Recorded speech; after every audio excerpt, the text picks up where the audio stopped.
wenu mkatupa nafasi hizi. Allah walipikie la khair. Kwa ukarimu huu sisi mmetushinda hapa. Kwa haya ni katika mambo ambayo nilisema nitayasema mimi kwenye majlisi hii. Kwa nini? Kwa sababu unaweza kusikia watu wengine hata hawahusiki na jambo hili, lakini la wakera. Mbona hatujamsikia fulani pale? Mbona fulani la kuhusu jambo hili?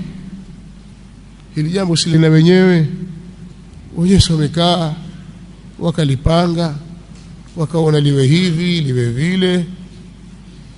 Sasa katika moja ya tabia mbaya kabisa, katika tabia mbaya, kwa sababu ndio mafuhumu ya hadithi ya Mtume sallallahu alaihi wasallam, miongoni mwa tabia mbaya ni mtu kuwa na kiherehere kuingilia mambo yasiyomhusu.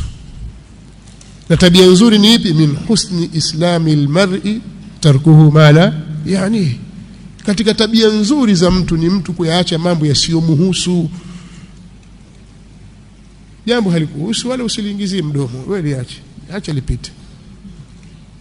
Kwa mimi naona kwamba hili ni katika makarimul akhlaq, katika ikram za ndugu zetu walioshirikiana katika kuiandaa semina hii.